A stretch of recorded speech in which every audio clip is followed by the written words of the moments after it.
This video is sponsored by Organicup. Yay!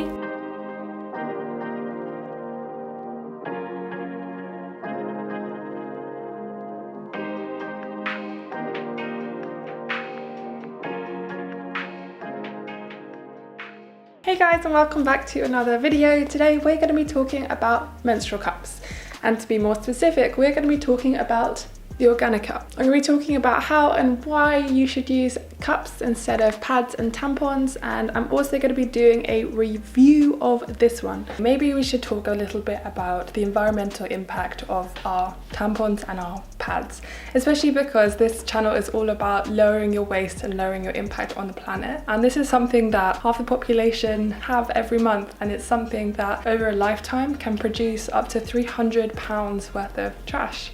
And that trash just goes to landfill because, well, it can't be recycled, and lots of tampons and pads are made from plastic, which can't be recycled and can't break down or biodegrade, and if it does degrade, it only breaks down into like tiny little pieces rather than actually become part of the earth again. The only way it can become part of the earth again is if it is compostable, and a lot of the time actually stuff that says that it's compostable is only able to be composted at about 50 degrees centigrade, and so you have to send it off to quite industrial facilities, and think about all the energy that it takes to break that down. Also, a good way to think about it is that 95% of waste actually happens in the production of items. So if you take a tampon, for example, there are lots of different plastics that are in tampons, and even if it's made from cotton is one of like the thirstiest plants out there, so it absorbs a hell of a lot of water. And it also, if it's not organic, it has huge amount of pesticides used on it, which again is not good for us and for our health, but also is really detrimental to wildlife and to the planet. There are so many chemicals like dioxin, which is a known carcinogen, and things like rayon, which is a synthetic fabric that goes into tampons and pads, and it's quite scary to think about us putting those things inside us or around quite sensitive areas of us. One of the biggest things for me is combining those two thoughts. So much energy, time, growth goes into creating tampons and pads just to be used one time, and then we throw it away and it's going to be on the planet forever.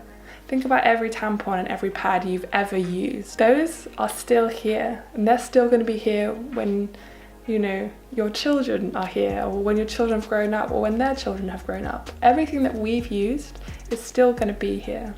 And also for me, I found that this is one of the easiest swaps I've ever made. Going and finding bulk shops or making all of my own products is definitely, for me, slightly harder and has been one of the bigger transitions. Whereas for me, it took me, I'll show you later, but a couple of months to get used to it, and now I'm a complete convert. But anyway, think about the environment and think about the issues surrounding you when you are making this choice. So there are lots out on the market now, and it's quite hard to know which is the right one to buy. So I thought it'd be a great idea to do a review of this type so that you can understand a bit better what's good about this one and how better to make your choice. There are a few criteria that I use to kind of talk about period cups, as I've used a few before, and I've been using mine for about 1.5 years now. And one of them is durability, malleability, feelability, no I'm joking, leakage, stem length as well. I didn't think that was a big importance before, but for me I've realized that it is. And then how to actually put in the cup, how to take it out, what to do if you have it in public toilets, talking about sterilizing it, practicing, and when you should use a pad. So yeah, let's just get straight into the video. Just because I think that periods can be a bit of an awkward topic, I'm going to share with you a terribly embarrassing story about me so that you guys can feel a little bit more at ease and realize that there's no such thing as TMI here. So if you have any questions, please do not hesitate to ask. I hope I cover most of the stuff, but let's just share away anyway. So when I was about 13, I think, I'd just been on D.V., which is Duke of Edinburgh Award in, you know, fancy private schools. And we went walking for like 3 days, and I got my period at the end of that trip, just when we'd managed to get home, got back to school. I managed to avoid all of that embarrassing, or what I thought so, you know, getting my period whilst we were camping and stuff. But I was talking to the boy that I like fancied so much. He was like just such a great guy, and I really fancied him. And I was talking to him, and I got my period and it had leaked through into my trousers, and I hadn't realised and I hadn't really noticed, because when you're 13, for me anyway, my period was very, very, very light, and it had obviously come on very suddenly. And he basically had to be like, Imi, I think you need to go to the loo. And I was like, what are you talking about? I don't need to go to the loo. And he was like, yeah, go, seriously, go to the loo. And I was like, okay. And then I go into the loo and I realised what he was trying to tell me, and it still to this day, 13 years later, I am still so awkward about it. I mean, he's obviously forgotten, he doesn't care, but it's burned into my brain and it pains me to think about it. So that's why being prepared and being organised and having something like this, honestly, would have been a lifesaver. Anyway, there's my story, just to really set the tone and to help you feel a bit more comfortable about talking about periods. And actually, that's one of the great things about Organicup, is that they're very open about talking about people who menstruate and why it shouldn't be taboo and why it shouldn't be awkward or embarrassing. And this is why I wanted to create this video, because when I was 13, I was too embarrassed to talk to anyone. Even though, you know, I had a sister and a mum, I still felt too embarrassed to talk about it, and that's a real shame. And I didn't have YouTube to kind of sit there and listen to someone be like, oh, this really embarrassing happened to me, but I survived and it's fine, and here are all the tips that you can use. So yeah, that's the main reason I wanted to make this video, and also to help you realize that this is not only safer for you, it's more economical, and it's also much greener for the planet. If you're here and you're a long OG, then you'll know that this is all about low waste, this channel, and trying to reduce our impact as much as possible. And every single month when we have our period, if you have it that often, then we waste a lot of tampons and pads, and sometimes those little plastic bags that you put them in, and there is another way and there's another solution. And so I'm just trying to offer a better solution for you if you haven't tried a cup before, or if you have tried but you're struggling with it a little bit. It took me a good 3 months to actually get into my cup and understand how to use it properly. So let's probably start there. When you first get your cup, the most important thing is to boil it and sterilize it first. Just do it for a couple of minutes before you first use it, and then practice. You don't want to be putting in your cup for the first time when you just come on your period if you haven't tried it before, only because from experience that was not a good idea. Hashtag another embarrassing story. So the best thing for me to suggest is to practice at home. Make sure that you have looked up how to do it properly, but I'll give you a little explanation here. It looks like this, okay? And what you want to do is you want to push down the side so that it forms like that, and then the top bit should become the same size as a tampon, and so that you can put it in much more easily, because it's very hard to put in, obviously, something like that. And then when it gets to the top, it pops up just like that, and it has suction holes on either side, which basically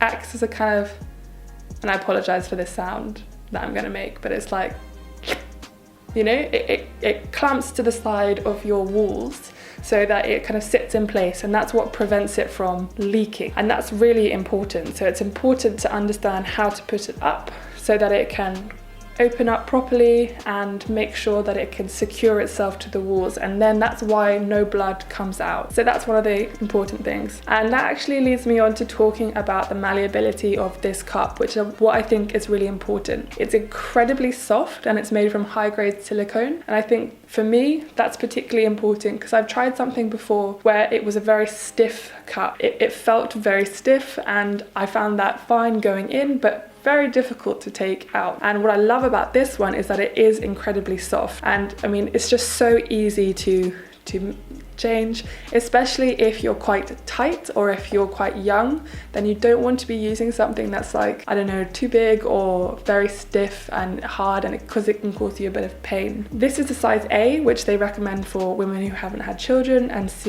B for women who have had children. It's quite a deep cup as well, and they say that it lasts for 12 hours leak proof. And also one of the best things, the durability of this, is that it lasts for 10 years. Like, it's safe to use for that long, which is why I'm always going to say that it's greener. Even though they have to make this, it lasts for such a long time, you can imagine how much you're saving in waste. And also it's much better for your pocket, because I basically got back the money I spent on my menstrual cup after like 4 or 5 periods, which is a dream. Which kind of leads me on to the stem length. Now, you might not think a stem length is that important, but it is very important because every single different person who menstruates is very different. I, however, have a very long canal, so this stem is just a tiny bit short for me. Having said that, it didn't make it difficult to put it in or take it out, but it's one of those things where like I feel safe when I can like feel it and I can take it out. Not when it's in there. You can't feel it when it's in. And if you can, then the stem's too long. But they have instructions for this stem if it is too long for you. What you can do, because it has these little ribbed bits on it, is you can cut a bit off. And when it's not inside you, please, you can cut a bit off, put it back in and try it out. And if it's a bit too long still, then take it out and cut a little bit more off and put it back in. They've got proper instructions, which is really great and shows you basically how to use it. Now, another comment on when you go to first use this. I also use reusable pads because sometimes I have a very heavy period and sometimes I don't. So sometimes I am not fully secure with just using a cup because sometimes my period is much heavier than I thought it was going to be, and I'd like to plan for those occasions. So what I would suggest when you first use this as well, because sometimes if you don't make sure that it opens properly and it suctions on properly, then sometimes it will leak. So I think for the first month, well, I would say first 3 months, I'd also use a pad. Try and use a reusable pad, of course, and I would use one just so that you can understand your body, understand your flow. Honestly, reusable cups have completely changed my life. I no longer am embarrassed and like run to the toilet with like a tampon in my hand. Not that you should ever be embarrassed. And I don't have to change, and also I use this during sport. So I do a lot of exercise. I guess that's another worry that people have. And I do CrossFit, I do very heavy lifting, I do sprinting, I do handstands, I'm all up and down. And I have not had a problem with leakage or any kind of weird dislodgement or anything like that when doing exercise. That's not a problem. In fact, if anything, it's made it much easier to exercise because I don't have to worry about like anything to do with that at all. Also, another thing that I forgot, going off on a little tangent, is public toilets.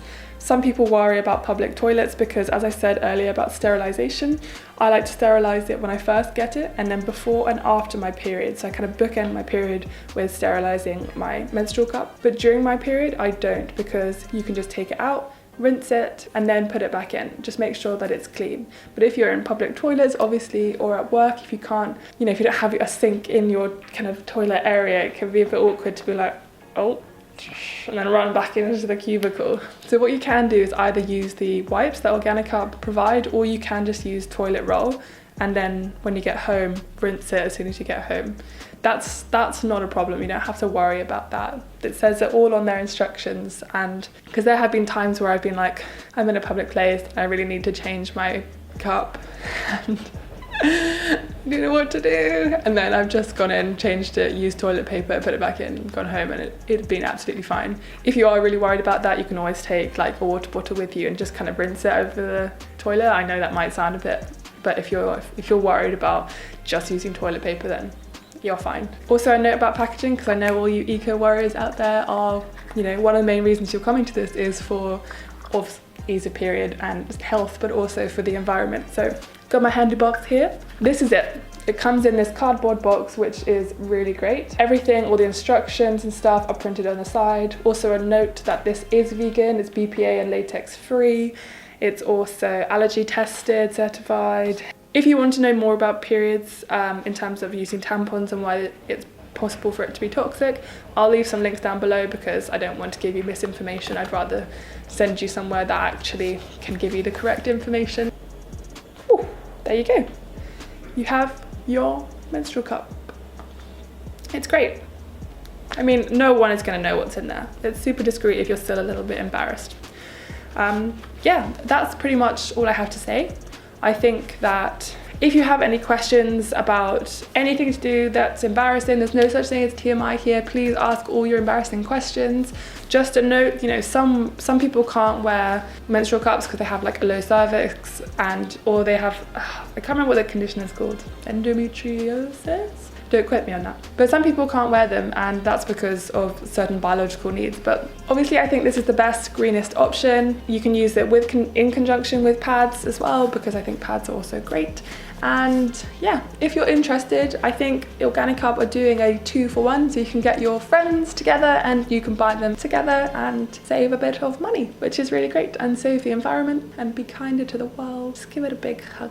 Once again, I just want to thank Organicup for sending this to me so that I could do an honest review about it and let you know, because I think it's important to hear someone else's experience before you buy one, because I certainly bought one before which I didn't hear about anyone's experience, and that turned out to be Anyway, I hope you enjoyed this video. I will leave a link in the description for Organicup if you want to check them out and hear or read any more information about them. And yeah, that's it from me. Thank you for watching, and I will see you next time. Bye.